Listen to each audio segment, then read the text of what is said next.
El día que mi hijo arrojó los papeles sobre el escritorio de su padre, me siseó las palabras que me rompieron.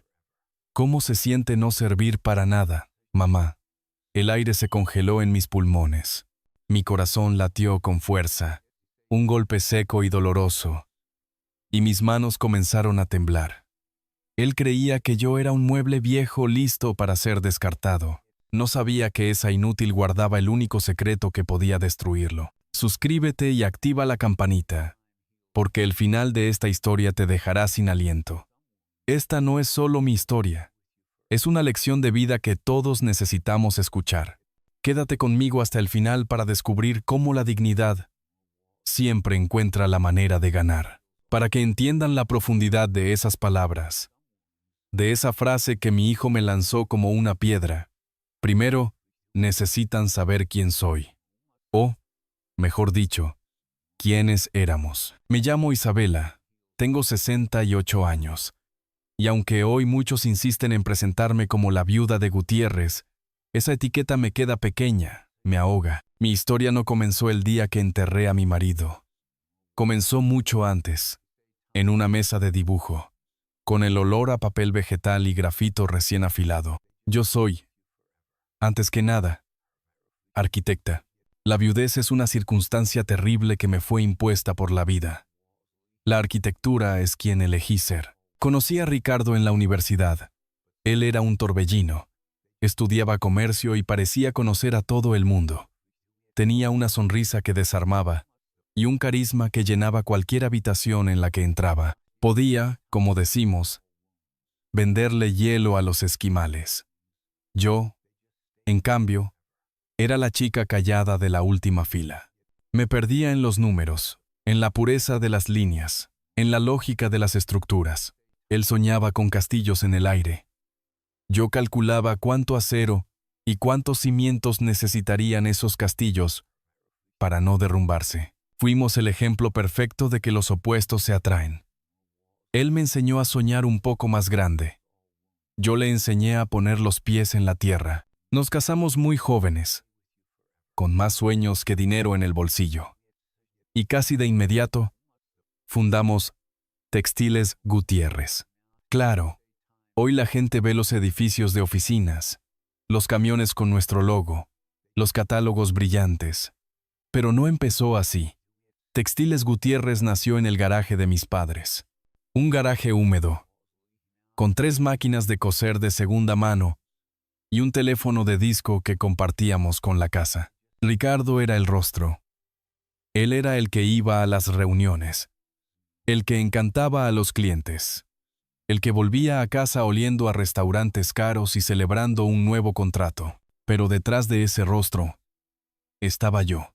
Yo era los cimientos. Cuando Ricardo salía a buscar clientes, yo estaba negociando con los proveedores de hilo, comparando precios de algodón, asegurándome de que la nómina se pagara a tiempo, cuando él prometía entregar 1000 unidades. Yo era la que diseñaba el flujo de trabajo en el taller para hacerlo posible. Recuerdo una noche. Debió ser a principios de los 80. Casi quebramos. Un cliente enorme en el extranjero nos canceló un pedido que representaba el 40% de nuestros ingresos anuales. Ricardo llegó a casa. Estaba pálido, gris. Se sentó en la cocina y solo dijo: «Se acabó, Isa. Hasta aquí llegamos». Yo le preparé un café.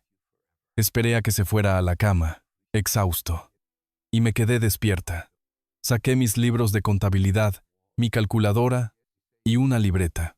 A las 3 de la mañana encontré una forma de reestructurar la deuda. A las 4, rediseñé nuestro plan de producción para enfocarnos en un producto de nicho más rentable que habíamos estado desarrollando. A las 7 en punto de la mañana, llamé a nuestro gerente de banco, no para pedirle un préstamo, sino para presentarle un nuevo plan de negocios. Cuando Ricardo despertó a las 9, le puse una taza de café fresco y los papeles frente a él. «Aquí está», le dije. «Levántate y ve a vender esto». Él era el viento en las velas. Yo era el timón. Durante 40 años funcionamos así. Él era el presidente. Yo era la vicepresidenta ejecutiva de finanzas y operaciones. Pero para el mundo, yo era solo la esposa de, la que organizaba las cenas de empresa, la que sonreía en las fotos de las revistas de sociedad. Y, honestamente, no me importaba. Yo no necesitaba el aplauso. Necesitaba que la estructura aguantara, y aguantó. Construimos un referente nacional, ladrillo a ladrillo, hilo a hilo. Incluso diseñé los planos de nuestra primera fábrica. Siendo arquitecta, nos ahorré millones en costos de construcción y optimicé el espacio de una manera que ningún contratista externo habría entendido. Yo conocía el negocio desde sus entrañas. Y entonces, hace un año, Ricardo se fue. Un cáncer de páncreas. Rápido, silencioso y cruel. En 6 meses, se apagó. El día que lo enterramos, no solo perdí al amor de mi vida y a mi socio de 40 años. Ese día, perdí el sonido de la casa. Nuestra casa siempre fue ruidosa. Ricardo siempre estaba al teléfono, riendo, gritando un partido de fútbol en la televisión, planeando el próximo gran proyecto, organizando una cena. Siempre había música. Ahora, el silencio es abrumador. Es tan espeso que a veces siento que no puedo respirar. Lo único que escucho es el tic-tac, tic-tac, del gran reloj de péndulo en la sala. Nunca me había dado cuenta de lo fuerte que sonaba. Supongo que aquí es donde el mundo empieza a verme de verdad como la viuda. Una figura frágil, perdida en una casa demasiado grande, demasiado silenciosa. Una mujer de 68 años cuyo propósito, a los ojos de todos, se había ido con su marido. Y mi hijo. ¡Ay! Mi hijo fue el primero en la fila en verme así. Mateo. Mi único hijo. Tiene 42 años. Cuando era pequeño, era un sol. Era un niño dulce, increíblemente curioso. Pasaba horas en mi estudio, no en el de su padre. Se sentaba en el suelo con sus propios lápices de colores, dibujando planos para casas en árboles y cohetes, mientras yo trabajaba en mis libros o en algún diseño. «Quiero ser como tú, mami», me decía. «Tú construyes cosas». Recuerdo su olor a galletas y jabón. Era mi pequeño compañero, pero los niños crecen. Y el dinero, o la expectativa del dinero, los cambia.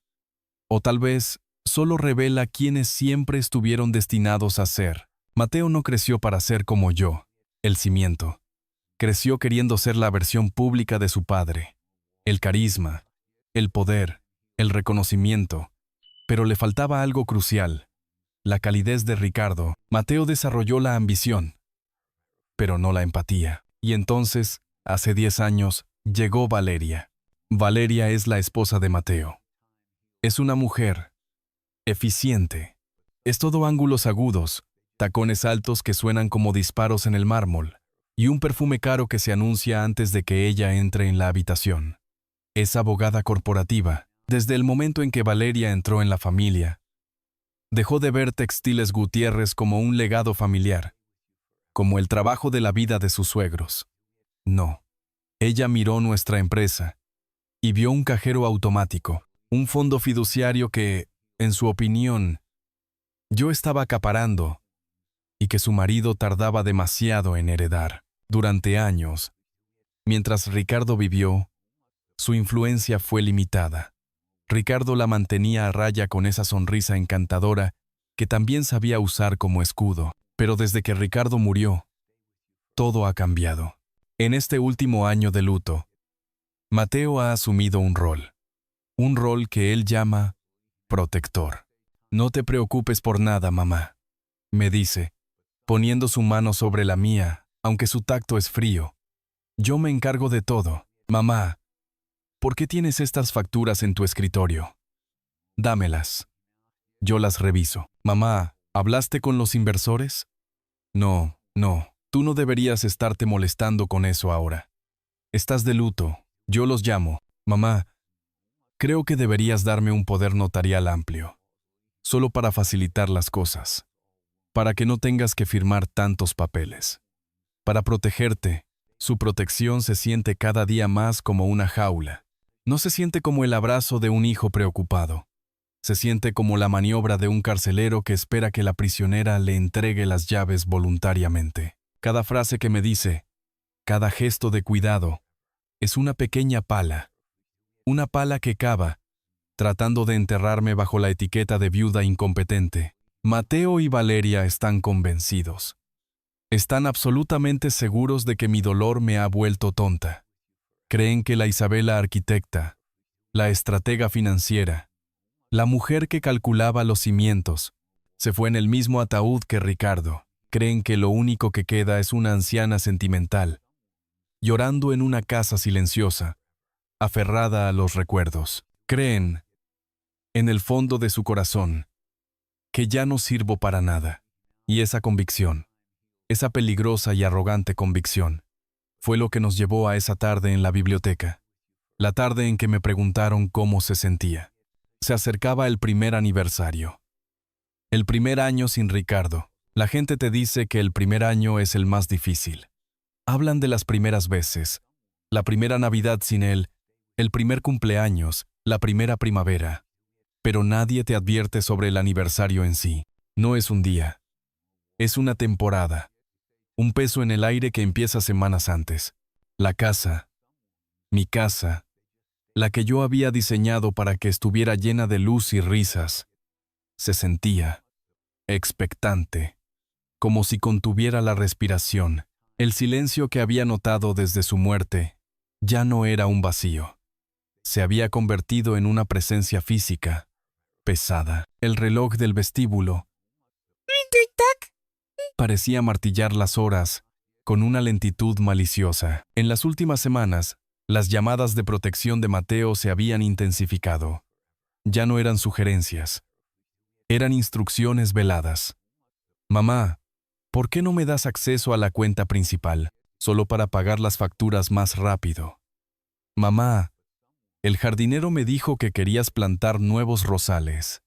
No creo que sea una buena inversión ahora mismo, yo respondía con evasivas. Lo tengo controlado, Mateo. Me gusta ocuparme de los rosales, hijo. Yo sabía lo que estaba haciendo. Él creía que yo era una anciana senil jugando a las casitas, y su paciencia se estaba agotando. La mía también. Entonces, un martes por la tarde, sonó el teléfono. Era él. Mamá, hola, dijo, con ese tono de falsa alegría, el que usaba cuando Valeria estaba en la misma habitación. Hola, Mateo, ¿cómo estás? Bien, bien. Mucho trabajo. Escucha, mamá, bueno, ya sabes, con la fecha que se acerca. Hizo una pausa, como si mencionar el aniversario de la muerte de su padre fuera un inconveniente logístico. Creo que es hora de que tengamos una reunión familiar seria. Mi mano se apretó alrededor del auricular. ¿Una reunión? ¿Sobre qué? Bueno, sobre todo, dijo vagamente. Han pasado 12 meses. El luto oficial ha terminado, por así decirlo. Es hora de revisar las finanzas, ver dónde estamos parados y optimizar la transición. Ahí estaba, esa palabra. Optimizar, la palabra que me heló la sangre. No dijo hablar sobre el futuro o asegurarnos de que estés bien. Dijo, por optimizar. Es una palabra de metal, una palabra de sala de juntas. Es la palabra que usas cuando quieres exprimir más eficiencia de una máquina. No cuando hablas del legado de un hombre o del dolor de una madre. Era el lenguaje de Valeria. ¿Optimizar qué, Mateo?, pregunté, mi voz más tranquila de lo que me sentía. Todo, mamá. La casa, la empresa, las cuentas. Solo para asegurarnos de que todo funcione sin problemas. Para protegerte. Ah, esa palabra otra vez. Protegerme. Está bien, Mateo, dije. ¿Cuándo? Este domingo. A las 4. Iremos a la casa. Aquí estaré. Respondí y colgué. Sabía lo que venía. No era una reunión familiar. Era una emboscada. Pasé el resto de la semana en un estado de alerta tranquila. Era la vieja Isabela, la estratega. la arquitecta, revisando los planos antes de que lleguen los inspectores. Revisé mis archivos, mis cuentas personales, el testamento de Ricardo. Hice una llamada importante a mi propio abogado, David, un hombre que Ricardo y yo habíamos contratado juntos hacía 20 años, precisamente para protegernos de cosas así. El domingo llegó. Era un día gris y frío para esta época del año. Preparé café. Puse una bandeja con galletas de mantequilla, las favoritas de Mateo cuando era niño. Lo hice por instinto, el instinto de una madre preparando la casa para su hijo. Pero mientras colocaba las tazas de porcelana, sentí una profunda ironía. Estaba poniendo la mesa para mis propios verdugos. A las 4 en punto, sonó el timbre. No a las 4:05. En punto. Valeria valoraba la puntualidad. Abrí la puerta, y mi corazón dio un vuelco. No fue por ver a Mateo, que parecía incómodo en un traje demasiado caro, ni por Valeria, que me miraba por encima del hombro como si evaluara la propiedad. Fue por los 2 hombres que venían detrás de ellos, 2 hombres que yo no conocía, ambos con trajes oscuros idénticos, ambos con el mismo maletín de cuero negro. No traían flores, no traían una botella de vino, no traían ni una pizca de condolencia por el aniversario que supuestamente motivaba esta reunión. «Mamá», dijo Mateo, sin besarme en la mejilla, «ellos son el señor Mendoza, nuestro contador, y el doctor Salas, el abogado de la familia». El abogado de la familia. Qué curioso. Yo no lo conocía. No era David. «Bienvenidos», dije, mi voz sonando extrañamente formal en mi propia casa. La casa que Ricardo y yo habíamos construido desde los cimientos. La casa donde cada cuadro, cada libro, cada lámpara, había sido elegida por nosotros. Pasaron al salón. Mi salón. El lugar donde habíamos celebrado las Navidades, los cumpleaños, donde Mateo dio sus primeros pasos, y lo convirtieron en una sala de juntas hostil. El señor Mendoza, el contador, un hombrecillo gris con gafas gruesas, abrió su maletín y sacó una laptop. El doctor Salas, alto y con una mirada de hielo, sacó un fajo de documentos encuadernados. Mateo se sentó en el sillón de Ricardo. Ese fue el primer golpe.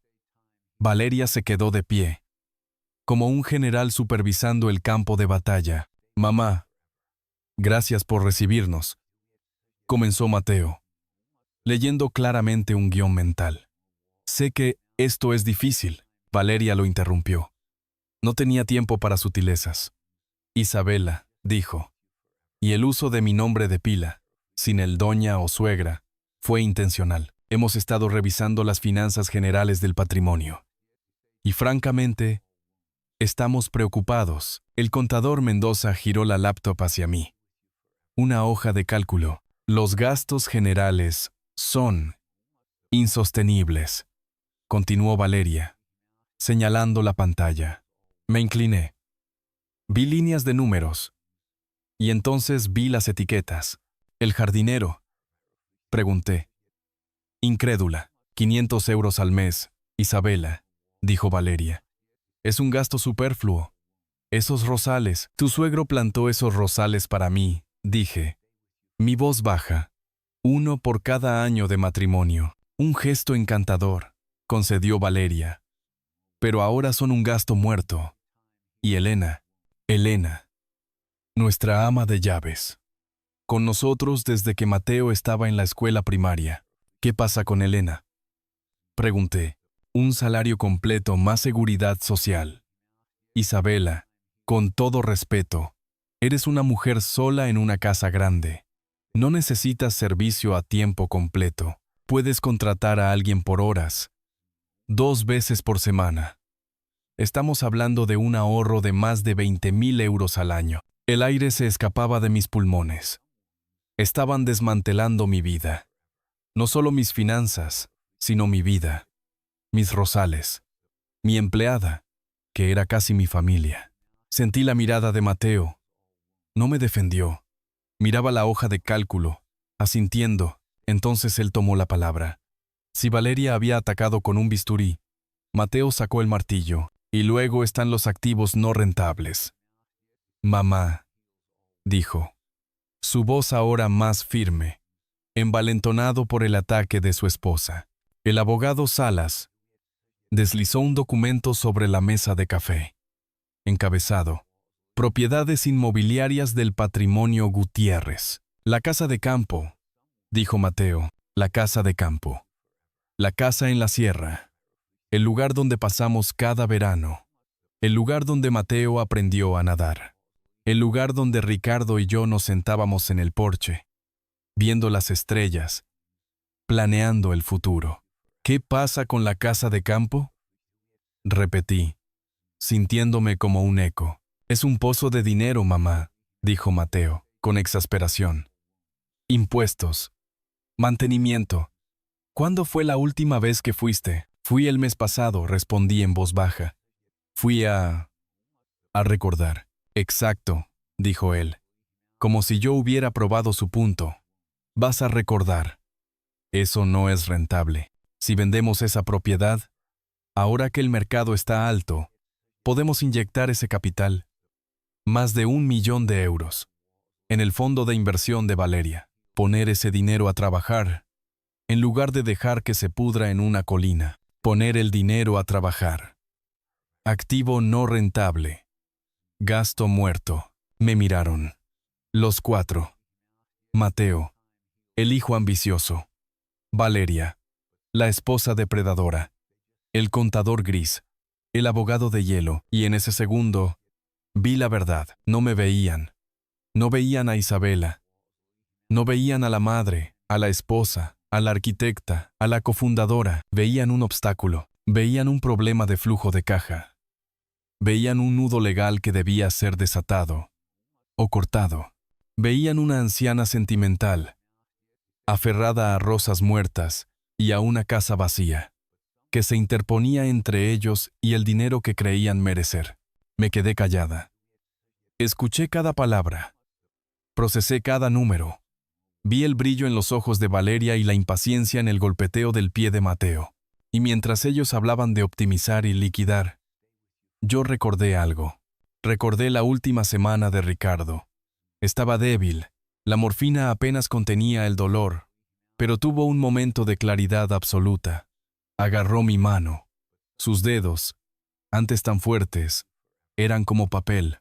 Isa, susurró, y tuve que acercarme mucho para oírlo. Prométeme algo, lo que sea. Mi amor, protégete. Protège lo nuestro. De él. ¿De quién, Ricardo? ¿De los competidores? Sacudió la cabeza. Un esfuerzo minúsculo que le costó todo. De Mateo.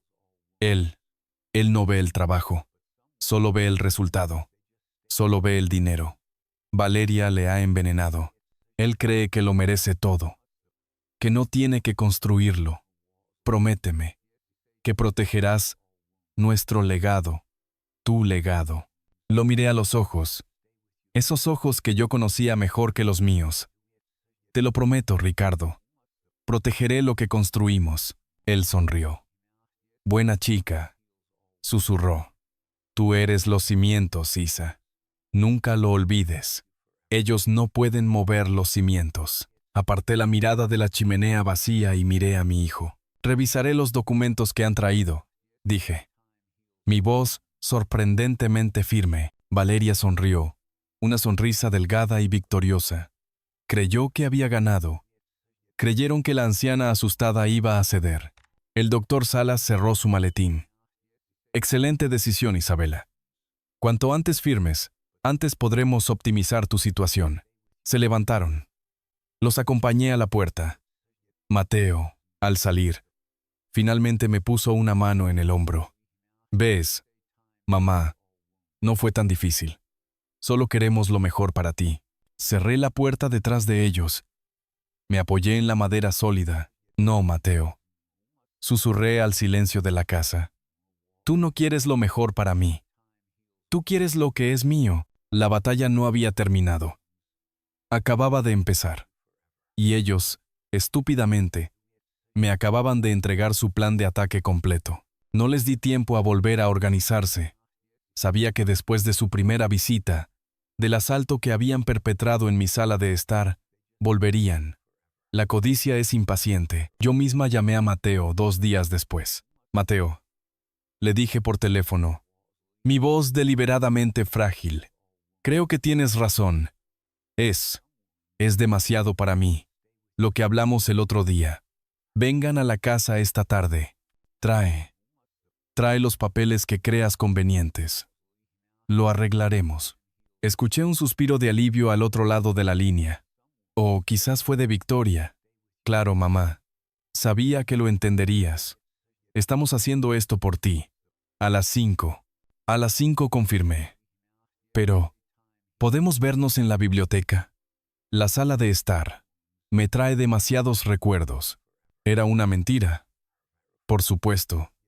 Quería que fuera en la biblioteca. Quería que fuera en el santuario de Ricardo. Quería que la traición se perpetrara allí, rodeados por las paredes de libros que representaban el conocimiento, la historia, la vida que habíamos construido juntos. Quería que los fantasmas de cada libro, de cada premio en la repisa, fueran testigos. Llegaron puntuales. De nuevo, las 4:59. Oí el coche en la grava. Esta vez no traían al contador ni al abogado. Venían a rematar. Abrí la puerta. Mateo me sonrió. Una sonrisa falsa y tensa. Valeria me miró con una suficiencia apenas disimulada. Ya se sentía la dueña de la casa. Mamá, qué bueno que entraste en razón, dijo Mateo, entrando sin que yo lo invitara. Pasó de largo el salón y se dirigió directamente a la biblioteca. Conocía el camino. Valeria lo seguía como una sombra afilada. Entré detrás de ellos. La biblioteca olía como siempre, a cuero viejo, al cedro de las estanterías, al leve y persistente aroma del tabaco de pipa de Ricardo, impregnado en las cortinas de terciopelo. La luz de la tarde entraba por el ventanal, iluminando las motas de polvo que bailaban en el aire. Era una habitación sagrada, y ellos la profanaron en el momento en que pusieron sus maletines sobre el escritorio de caoba de Ricardo. Bien, mamá, dijo Mateo, frotándose las manos, como un comerciante que está a punto de cerrar un trato. Lo del otro día fue, bueno, fue complicado. Demasiados números, demasiados detalles. Abrió su maletín y sacó un fajo de papeles. No era grueso. Unas 10 páginas quizás, encuadernadas en azul. Las deslizó sobre la superficie pulida del escritorio. El sonido fue suave, pero para mí fue como un arañazo en un cristal. Esto, dijo, dándole un golpecito con el dedo, es mucho más simple. Lo hemos resumido todo. Me acerqué. No me senté. Quería mirarlos desde arriba, aunque fuera por unos centímetros. Leí el título en la portada. Asterisk asterisk sesión de control. Administrativo y fiduciario. Asterisk asterisk. Mi respiración se detuvo por un segundo. No era arquitecta por nada. No fui la estratega financiera de Textiles Gutiérrez durante 40 años por nada. Yo misma había redactado, junto a David y Ricardo, los estatutos originales de la compañía. Sabía lo que significaban esas palabras. No eran una simplificación. Eran una ejecución. ¿Qué es esto, Mateo?, pregunté. Mi voz sonando hueca en la habitación silenciosa. Es justo lo que dice, mamá, explicó, con una paciencia condescendiente, como si le hablara a una niña. Es solo una sesión de control administrativo. Tú sigues siendo la dueña de todo, por supuesto. Valeria, a su lado, asintió con seriedad. Exacto, Isabela. Es solo que nos das a Mateo y a mí la autoridad para, bueno, para manejar las cosas del día a día. Firmar cheques, hablar con los bancos, tomar decisiones operativas. Es demasiado para ti ahora mismo. Con tu duelo, te estás ahogando en papeles. Firma, continuó Mateo, y Valeria y yo nos encargaremos de todo. No tendrás que volver a preocuparte por una sola factura, por una sola llamada de un inversor. Podrás dedicarte a tus rosas, encargarnos de todo. Esas palabras resonaron en mi cabeza. encargarse de todo, vender la casa de campo, despedir a Elena, arrancar los rosales de Ricardo, liquidar mi vida, pieza por pieza, optimizarla hasta que no quedara nada más que una cuenta bancaria abultada a su nombre. Levanté la vista de los papeles y los miré. Primero a él, a mi hijo, luego a ella, la serpiente que le susurraba al oído. No, Die, fue una palabra pequeña, pero en el silencio de la biblioteca sonó como un disparo. Mateo parpadeó. ¿Cómo? He dicho que no. No voy a firmar esto. Repetí, mi voz ganando fuerza. Esto no es una cesión administrativa. Es una abdicación total. Me quita cualquier poder de decisión. Cualquier voto me convierte en una figura decorativa en mi propia empresa. En mi propia vida. Me apoyé en el escritorio, sintiendo la madera fría bajo mis palmas. Y no voy a firmar nada. Ni esto, ni los papeles del otro día, ni nada.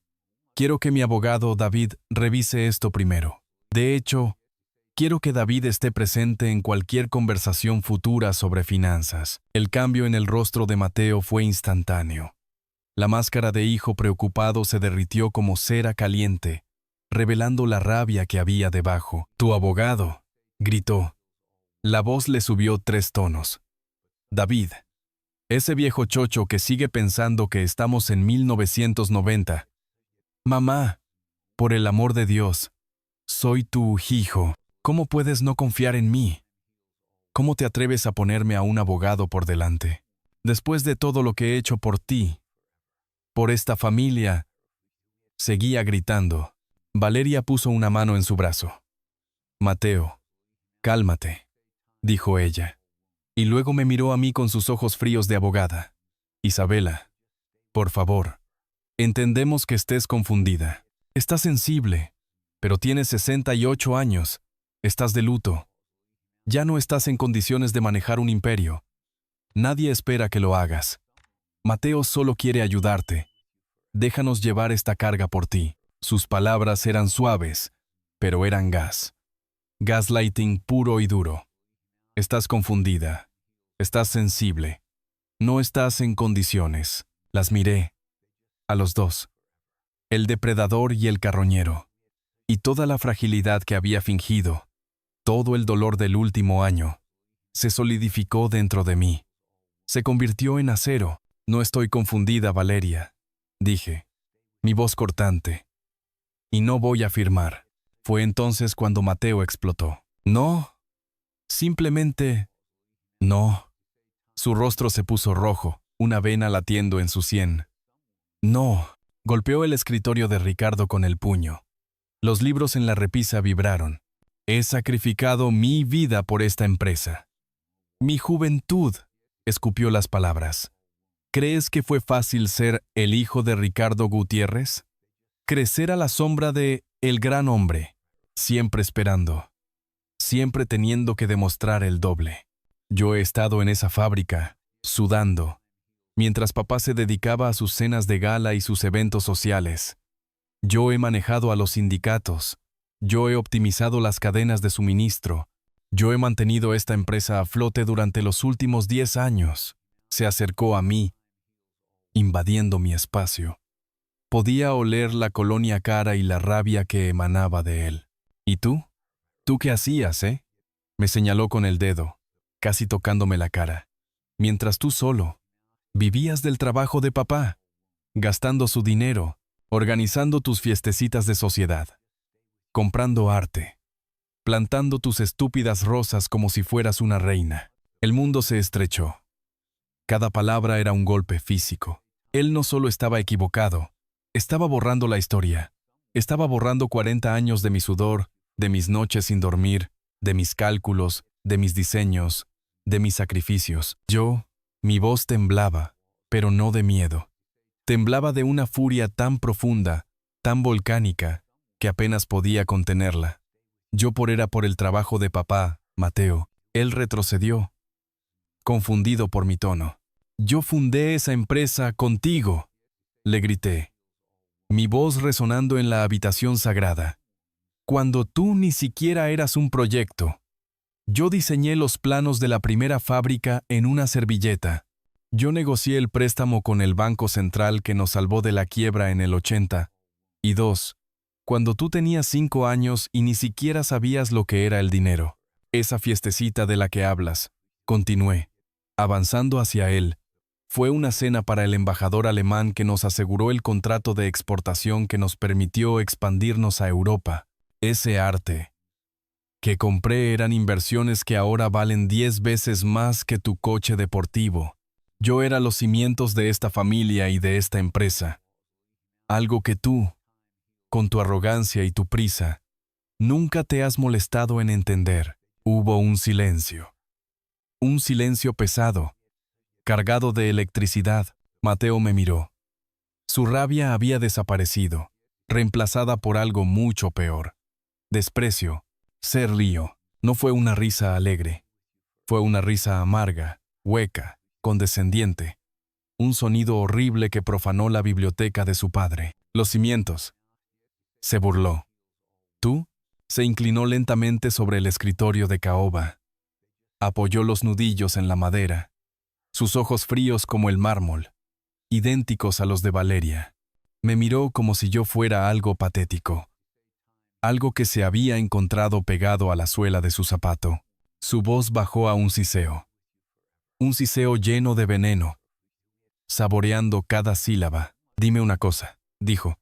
¿Cómo se siente no servir para nada, mamá? El mundo se detuvo. No es una metáfora. El aire dejó de entrar en mis pulmones. El tic-tac-ta del reloj del vestíbulo desapareció. El latido de mi propio corazón se detuvo. Todo el color se fue de la habitación. Lo único que existía era esa frase. ¿Cómo se siente no servir para nada? El silencio que siguió fue absoluto, ensordecedor. Fue el silencio del vacío. El golpe no fue solo la crueldad, fue el borrado. En esa frase, Mateo no solo me insultó, me anuló, me declaró muerta, irrelevante. Un mueble viejo, una carga. Yo era la viuda, la anciana, la inútil. Miré de reojo a Valeria. No estaba horrorizada, no estaba sorprendida. Estaba satisfecha. Una minúscula, casi imperceptible sonrisa de victoria jugaba en la comisura de sus labios. Esas palabras no habían nacido en Mateo. Habían sido plantadas por ella. Mi hijo, mi Mateo, el niño que dibujaba planos en el suelo de mi estudio, se irguió. Había dicho lo que venía a decir. Había lanzado su bomba, volvió a su tono de ejecutivo. Frío, muerto, empujó los papeles azules hacia mí, a través de la superficie pulida del escritorio. La pluma de oro de Ricardo estaba en su tintero. Mateo la sacó y la dejó caer sobre los papeles. «Firma los papeles, mamá», dijo, su voz vacía de toda emoción. «Es lo último útil que puedes hacer». Útil. Me quedé mirándolo durante un largo minuto. Y en ese minuto, el hombre que estaba frente a mí dejó de ser mi hijo. Se convirtió en un extraño, un adversario, y la mujer que él miraba, la inútil, también desapareció, lentamente, muy lentamente. Puse mis manos sobre el escritorio, las manos que habían diseñado edificios, las manos que habían firmado nóminas multimillonarias, las manos que habían limpiado sus lágrimas. Levanté la barbilla. Salgan. Susurré. Mateo frunció el ceño. «¿Qué? Salgan de esta casa», dije, mi voz más alta, resonando con una autoridad que no habían oído en años. Valeria dio un paso adelante. «Isabela, no seas ridícula. Estás histérica». Dijo que salgan, Ruggi. Fue un grito que vino desde los cimientos. El grito de la fundadora, de la arquitecta, de la madre leona.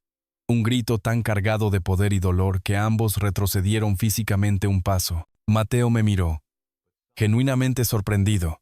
Por un segundo, un atisbo de miedo cruzó sus ojos. Vio algo que no reconocía, o quizás algo que había olvidado. Valeria fue la primera en recuperarse. Agarró a Mateo del brazo. «Vámonos, Mateo. Es obvio que no está en sus cabales. Está histérica. Es inútil hablar con ella ahora. Inútil. Se dieron la vuelta. No recogieron los papeles. Los dejaron allí, sobre el escritorio de Ricardo, como un insulto final. Escuché sus pasos rápidos en el suelo de madera del pasillo. El clac, clac, clac, agudo de los tacones de Valeria. La puerta principal se abrió, y luego se cerró. Un portazo. Y entonces, el silencio regresó, pero era un silencio diferente. No era el silencio del luto por Ricardo. Era el silencio helado de la devastación. El silencio de un campo de batalla, después de que la lucha ha terminado, y solo quedan los muertos. Me quedé sola en la biblioteca. El olor a cedro, a cuero y a traición. Me derrumbé en la silla de Ricardo. Mis piernas no me sostenían. Miré los papeles sobre el escritorio. Sesión de control. ¿Cómo se siente no servir para nada, mamá? La pregunta flotaba en el aire, repitiéndose una y otra vez. Y por un momento oscuro y aterrador, dejé que la pregunta me hundiera. No sé cuánto tiempo me quedé inmóvil en la silla de Ricardo. Pudo ser 1 minuto, o pudieron ser 30. El mundo se había reducido a la madera pulida bajo mis manos y a esas palabras, flotando en el aire viciado de la biblioteca. ¿Cómo se siente no servir para nada? Eventualmente mis piernas respondieron. Temblando, las mismas piernas que me habían sostenido con tanta furia minutos antes, ahora apenas podían conmigo. Salí de la biblioteca. Dejé los papeles azules sobre el escritorio. Como una mancha de veneno. Pasé por el salón, ahora silencioso. Pasé por el vestíbulo, donde el reloj había reanudado su tic-tac, marcando el tiempo en un mundo que acababa de fracturarse. Mis pies, por instinto, me llevaron escaleras abajo, al sótano, no al sótano de almacenamiento, sino al taller. El verdadero corazón de la casa. Era el santuario de Ricardo, pero también era el mío. Era el lugar al que íbamos cuando el mundo de los negocios, de las cenas y de los contratos, se volvía demasiado ruidoso. Olía a aceite de máquina, a serrín de nogal, a café rancio y a ese leve olor metálico de los planos recién impresos. En un perchero de madera, cerca de la puerta, colgaba su vieja chaqueta de trabajo, la de pana marrón, la que tenía un parche de cuero en el codo derecho, la que usaba cuando nos quedábamos hasta las 3 de la mañana trabajando en un prototipo o arreglando una máquina que se había averiado y que necesitábamos para la producción del día siguiente. Me acerqué. Mi mano temblaba mientras tocaba la tela gastada. La descolgué. Era pesada. La abracé contra mi pecho. Aún olía a él, un olor débil, casi imperceptible, de su loción de afeitar y del tabaco de pipa que fumaba en secreto aquí abajo. Me deslicé hasta el suelo, apoyando la espalda contra la fría pared de hormigón. Me senté allí, en la penumbra del taller, abrazando la chaqueta de mi marido muerto, y entonces me rompí. Lloré, pero no eran las lágrimas limpias y calientes del luto por Ricardo. Esas ya las conocía. Eran casi una vieja amiga. Estas eran lágrimas nuevas. Eran agrias, frías, dolorosas. Eran lágrimas de traición. Lloré por el niño rubio que había dibujado planos para casas en árboles en el suelo de mi estudio. Lloré por el adolescente al que le había enseñado a conducir en el viejo coche de la empresa. Lloré por el joven que había llevado al altar. Tan orgulloso. ¿Dónde estaba ese niño? ¿En qué momento exacto se había podrido su corazón? ¿En qué momento se convirtió en el extraño de ojos fríos que me había escupido ese veneno? Inútil. Esa palabra. Rebotaba en mi cráneo, en mi pecho. ¿Cómo se siente no servir para nada? Mi mente, como un animal herido lamiéndose las heridas, empezó a retroceder. Empezó a buscar pruebas. Pruebas de mi inutilidad o pruebas de lo contrario. Recordé las noches. Tantas noches. A finales de los 80. Ricardo roncaba agotado en la cama de al lado. Mateo dormía en su cuna, y yo estaba en la mesa de la cocina, la luz del flexo iluminando un mar de papeles. Facturas, libros de contabilidad, albaranes. Yo auditaba los libros. No podíamos pagar un auditor externo, no después de la crisis del petróleo. Así que, con mi título de arquitecta y mi cerebro para los números, aprendí contabilidad sobre la marcha, noche tras noche. Con una calculadora de cinta y un lápiz rojo, buscaba cada céntimo. Encontré un desfalco de nuestro primer gerente de cuentas, un pequeño robo que, de haber seguido, nos habría hundido en 6 meses. Yo salvé la empresa. Tenía 28 años. Inútil. Mi mente saltó a 1979. Apenas llevábamos 2 años casados. Teníamos nuestro primer gran pedido, uno que nos pondría en el mapa. Pero necesitábamos capital para comprar la materia prima. Capital que no teníamos. Los bancos se rieron de nosotros. Textiles Gutiérrez. ¿Qué era eso? Un garaje con 2 máquinas y un soñador carismático. Ricardo volvió a casa esa noche. Estaba gris. Era la primera vez que lo veía derrotado. Se acabó, Isa, dijo, sentándose pesadamente en nuestro sofá alquilado. No nos dan el dinero. Yo no dije nada. Al día siguiente, mientras él estaba tratando de renegociar con los proveedores, tomé el autobús al centro.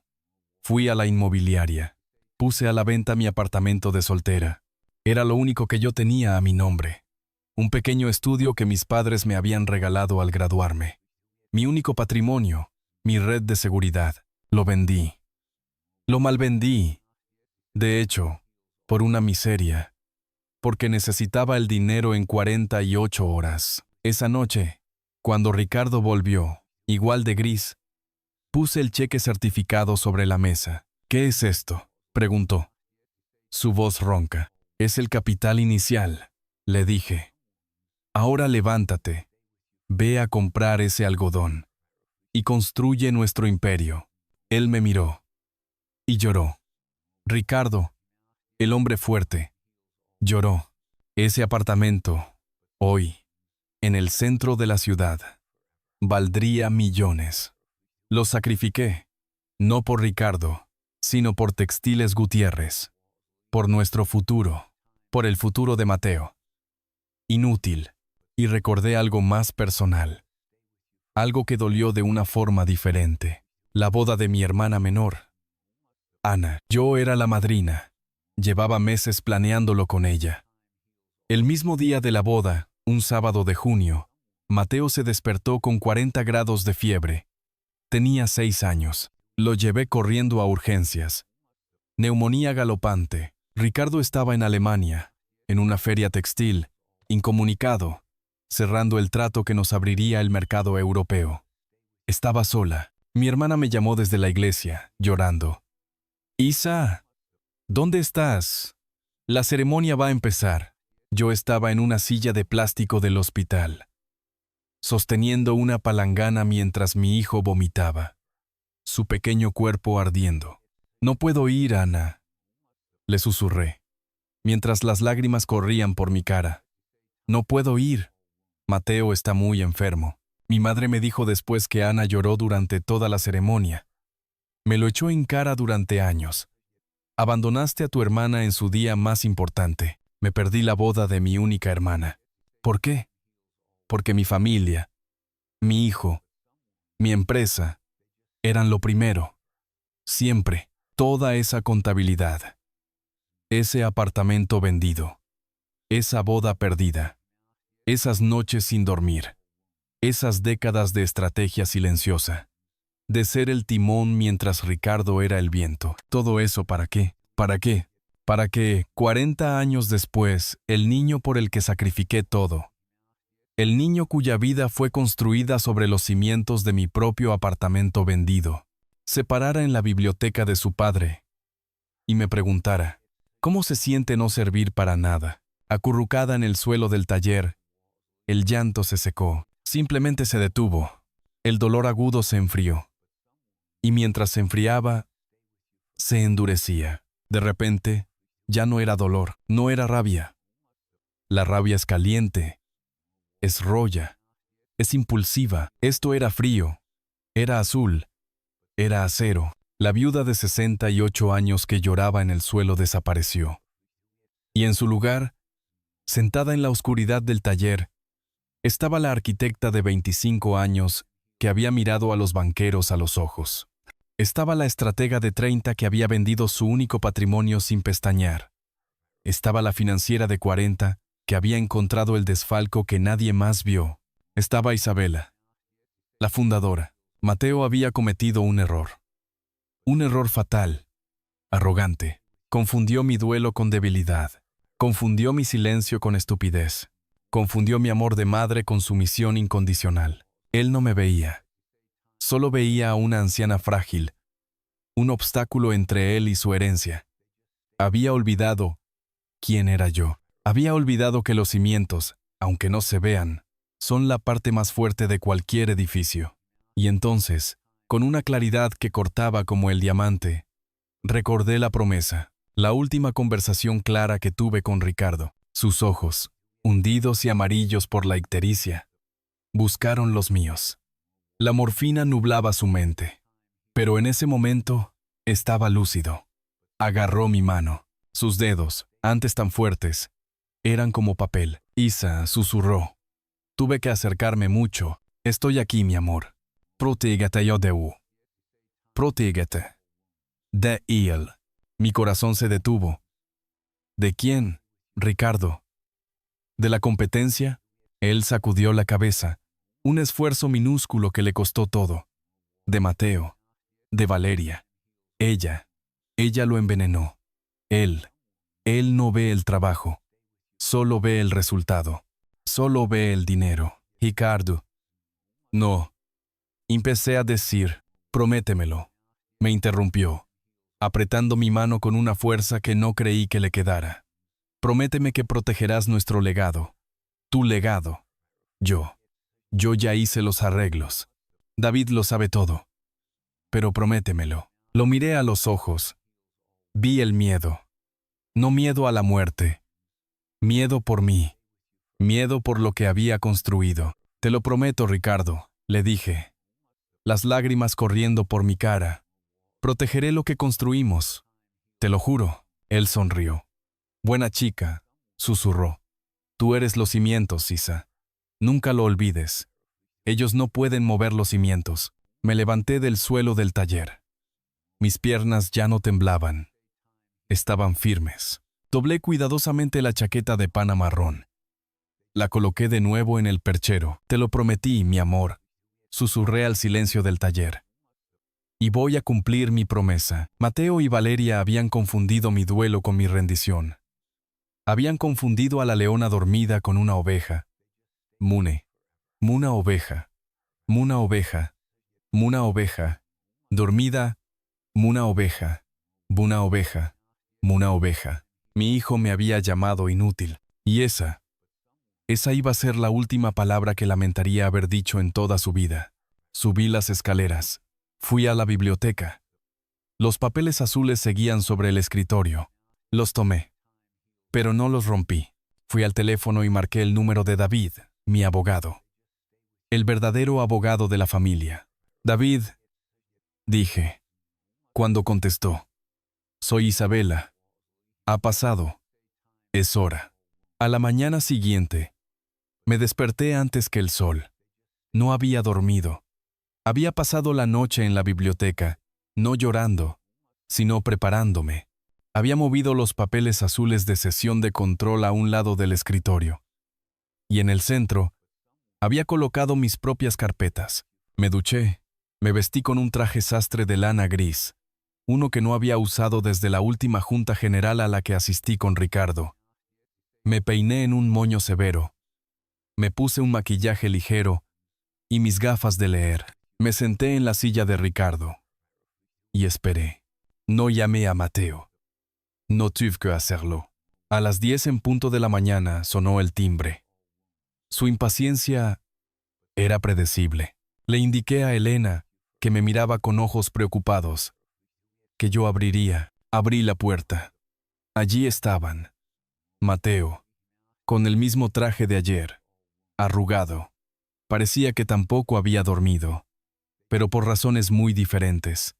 Rabia e impaciencia. Valeria estaba a su lado, impecable como siempre, con una carpeta de cuero bajo el brazo y una sonrisa tensa. Era la sonrisa de alguien que viene a cerrar un trato hostil y sabe que la otra parte no tiene opción. «Mamá», dijo Mateo, su voz áspera. No hubo saludo. «¿Estás lista para ser razonable?» «Pasen», dije. Mi voz tranquila. Estaba esperándolos. En la biblioteca, intercambiaron una mirada de triunfo. La vieja tonta había capitulado. Caminaron delante de mí. Entraron en la biblioteca. Vi la mirada de Mateo posarse en los papeles azules que seguían sobre el escritorio. Su sonrisa se ensanchó. «Veo que lo has pensado mejor», dijo, acercándose a la mesa. «¿Trajiste tu pluma, mamá? ¿O podemos usar la de papá?» Se estiró para coger la pluma de oro del tintero. «No será necesaria», dije yo. Su mano se detuvo en el aire. En ese exacto instante, sonó el timbre de nuevo. Valeria se giró. «¿Esperas a alguien más?» Dejó. «Sí», respondí. Fui al vestíbulo. Abrí la puerta. Allí estaba David. David era todo lo que Mateo y Valeria no eran. Tenía 70 años, el pelo blanco impecable, un traje de 3 piezas que probablemente tenía 20 años pero que le sentaba a la perfección, y una mirada tranquila y analítica. Había sido el abogado de Ricardo, pero sobre todo, había sido por mí por abogado. Isabella dijo asintiendo. «David, gracias por venir. Pasa. Ya están aquí». Entré en la biblioteca con David a mi lado. La cara de Mateo se descompuso. Pasó del triunfo a la confusión y luego a una rabia sorda. «David», escupió. «¿Qué demonios hace él aquí? Esta es una reunión familiar. El señor Ferrer está aquí en su calidad de mi asesor legal personal y albacea del testamento de su padre», dije con calma, sentándome en mi silla, la silla de Ricardo. David se quedó de pie a mi derecha. Colocó su propio maletín de cuero gastado sobre una mesita auxiliar. «Isabela, ¿qué es esta estupidez?», espetó Valeria, perdiendo la compostura. «No necesitamos más abogados. Los papeles son muy claros». «Ah, los papeles», dije yo, señalando la carpeta azul que ellos habían traído. Los leí. Son muy ambiciosos. Pero no son los papeles que vamos a discutir hoy. Tomé una carpeta de mi pila. Una carpeta roja y gruesa. La deslicé sobre la madera pulida. «Vamos a discutir esta», dije. Mateo me miró. «¿Qué es eso? ¿El presupuesto del jardinero?» «No», respondí. «Es una auditoría». «Mi auditoría». Silencio. Me incliné hacia adelante. «Ayer me hiciste una pregunta muy reveladora, Mateo. Me preguntaste cómo se sentía no servir para nada, y me di cuenta de que tienes razón. Ser una viuda inútil me ha dado algo que no tenía desde hace años. Tiempo libre», continué, mi voz cortando el silencio. «Tiempo para leer, tiempo para recordar, y especialmente, tiempo para revisar los libros de contabilidad de los últimos 3 años, los años en que tu padre estaba enfermo. Los años en que tú tenías el control operativo total». Abrí la carpeta roja. ¿Sabes lo que encontré, Mateo? Encontré una empresa consultora muy interesante. Una que Textiles Gutiérrez ha estado pagando generosamente bueno, por nada en realidad. Servicios de asesoría estratégica. ¿Conocen consultorías Kimpre? Pregunté, levantando la vista. Vi cómo el color desaparecía de la cara de Valeria. Su mano se crispó sobre su carpeta. «Consultorías IBM», repetí, saboreando las iniciales. «Valeria y Mateo, quizás. Una empresa fantasma registrada a nombre de un primo tuyo en Panamá. Valeria. Muy lista. ¿Y el monto?» Seguí. «Unos modestos 30.000 euros aquí. 50.000 allá. Sumando un total, en los últimos 36 meses, de 1.500.000 euros. Valeria dejó escapar un sonido ahogado. Eso es mentira, gritó Mateo. Eso es interpretación. Esas eran bonificaciones de rendimiento. Papá lo aprobó todo. ¿Lo hizo?, pregunté. Qué curioso. Porque eso nos lleva al segundo punto. Miré a David. David dio un paso al frente. Abrió su maletín. Sacó un documento encuadernado en piel oscura. Mateo, comenzó David, su voz de barítono llenando la habitación, como albacea de tu padre. Tengo malas noticias para ti. Ricardo también lo supo. La rabia de Mateo se congeló. ¿Qué? Tu padre no era tonto, Mateo, dijo David. Estaba enfermo, pero no estaba ciego. Durante los últimos 6 meses de su vida, mientras tú optimizabas la empresa, él y yo revisamos cada movimiento que hiciste. Vio el desfalco. Vio las transferencias a V, Métrima. Mateo estaba blanco como el papel. Parecía que iba a vomitar. El hecho de que su padre lo supiera era un golpe que ni siquiera Valeria había anticipado. Y como resultado, continuó David, Ricardo tomó ciertas precauciones. Puso el documento sobre la carpeta roja. Era el testamento. Este es el testamento final y legal de Ricardo Gutiérrez, firmado hace 8 meses. Anula todos los anteriores. David se puso las gafas de leer. Abrió el documento por una página marcada. Cláusula 4, sección B. Por cuanto mi único hijo, Mateo Gutiérrez, ha demostrado una grave falta de juicio y una deslealtad moral y financiera, abusando de su posición de confianza durante mi enfermedad, para malversar fondos de la compañía que fundé, por la presente, queda explícitamente desheredado de toda participación, acción o beneficio de mi patrimonio personal y empresarial. El silencio que siguió fue absoluto. Valeria se dejó caer en la silla más cercana. Su rostro era una máscara de horror. Mateo solo miraba a David, su boca abriéndose y cerrándose sin emitir sonido. No, no puede, balbuceó finalmente. No puede. Es impugnable. Estaba medicado. Tú lo manipulaste, me señaló. Inténtalo, dijo David con calma. Hay un informe notarial adjunto que certifica su plena capacidad mental en el momento de la firma.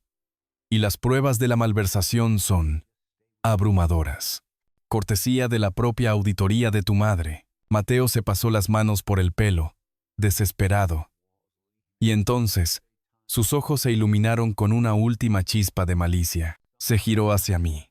Me da igual, gritó, con una risa histérica. Me da igual su testamento. Tú sigues viva. La empresa era de los dos. Mitad de papá, mitad tuya. Bien, él me desheredó de su 50%. Pero tú sigues teniendo el tuyo. Y te demandaré por él. Te demandaré. Mamá, usaré tu propia auditoría para demostrar que la empresa está siendo malversada y pediré un administrador judicial. O te incapacitaré. Estás senil. Estás inútil. Valeria lo miró. Una chispa de esperanza regresando. Sí, la mitad de la empresa. Todavía podían luchar por la mitad de la empresa. Mateo me miraba, jadeando. Su rostro rojo de nuevo, triunfante en su desesperación. Yo lo dejé terminar. Esperé a que el eco de sus amenazas se apagara. Y entonces sonreí. Ay, Mateo, dije, casi con ternura. Sigues sin entender. Sigues pensando que yo era solo la esposa de... Me incliné hacia adelante. Ahí es donde te equivocas. La empresa nunca fue 50/50. Tomé el último documento de mi pila. Era viejo. Un papel amarillento, frágil, de 1978. ¿Sabes qué es esto, Mateo? Es nuestro acuerdo postnupcial. O, más exactamente, nuestro acuerdo de separación de bienes, firmado 6 meses antes de fundar Textiles Gutiérrez S.L. Verás, expliqué, cuando tu padre y yo decidimos empezar la compañía, Yo puse el capital, el dinero de la venta de mi apartamento, el único patrimonio real que teníamos. Tu padre puso su carisma y su visión, así que estructuramos la compañía de una forma muy específica, gracias a David. La empresa siempre fue 100% mía. Valeria se puso de pie de un salto. Eso es imposible. Es un bien ganancial. Estaban casados, no cuando se firma una separación de bienes absoluta.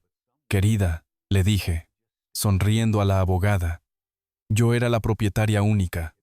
Isabela Gutiérrez, tu suegro, el gran Ricardo Gutiérrez, era un empleado. Un empleado muy bien pagado, con un contrato blindado que le otorgaba el 50% de todos los beneficios y el control operativo total, de forma por vitalicia. ¿Entiendes lo que significa vitalicia, Mateo? Pregunté. Él solo me miraba. Sus ojos vidriosos por el shock.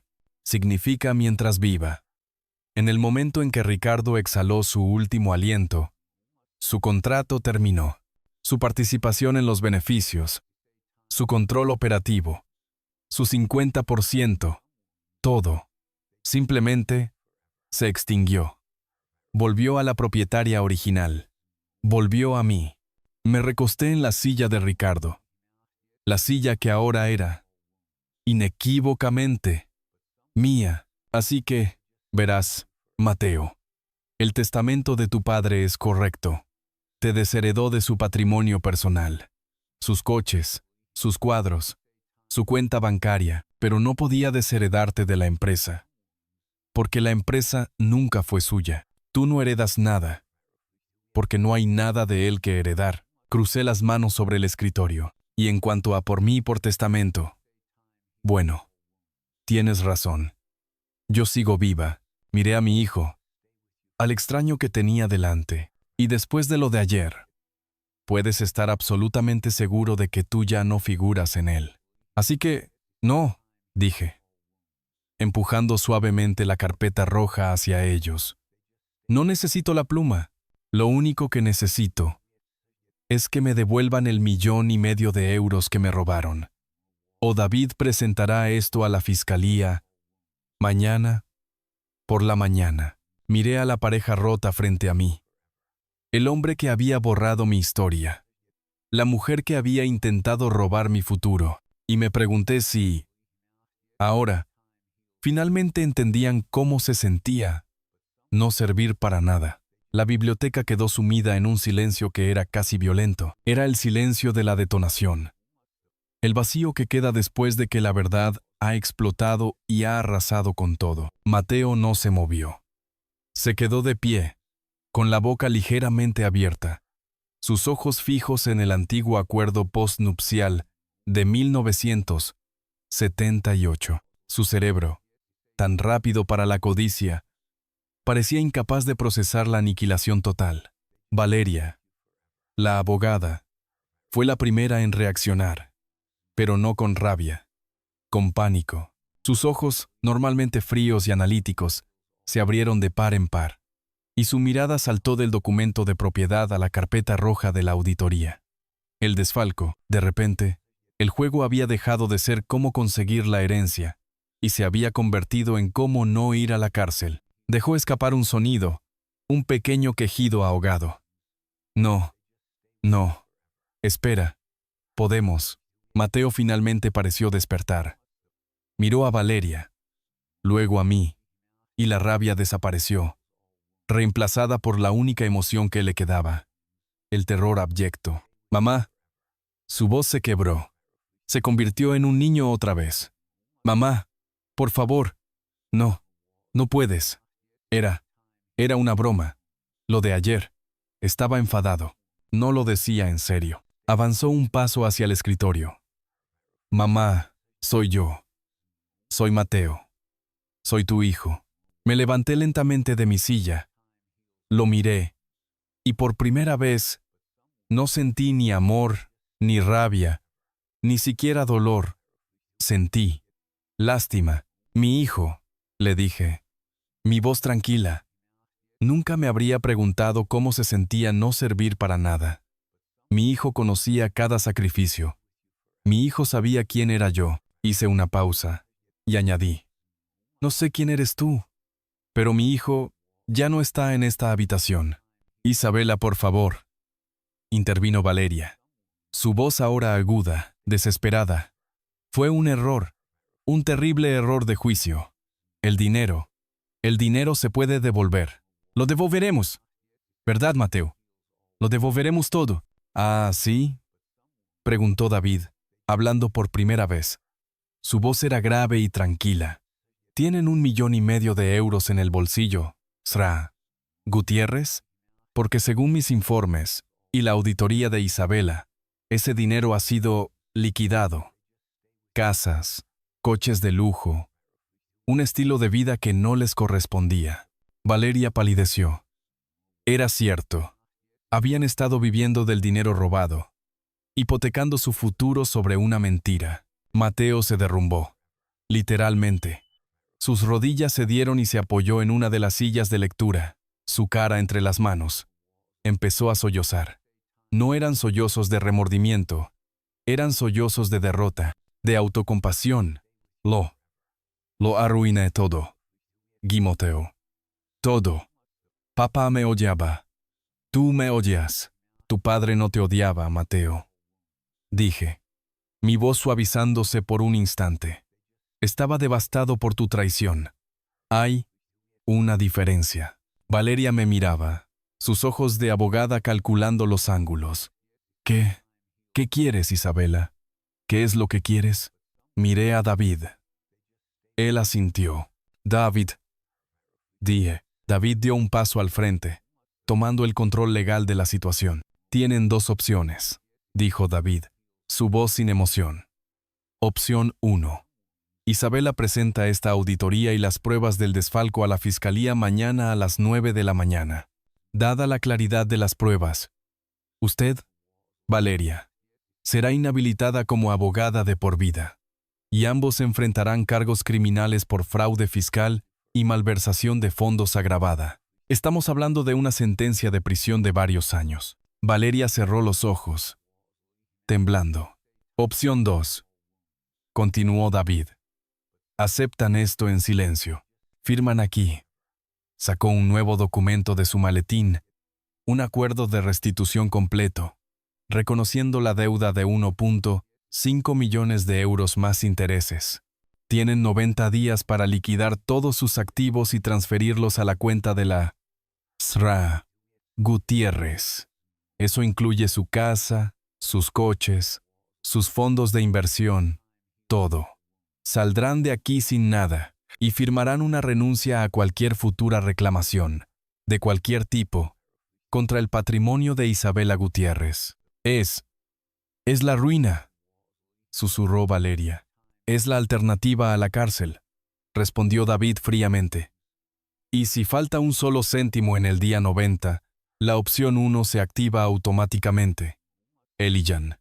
Mateo levantó la cabeza, sus ojos rojos e hinchados. Me miró. Buscaba piedad. Buscaba a la madre que siempre lo había perdonado. Pero la mujer que lo miraba era la fundadora. Era la arquitecta. Era el cimiento que él había intentado dinamitar. No dije nada. El silencio se alargó. Se oía el tic-tac-tram del reloj.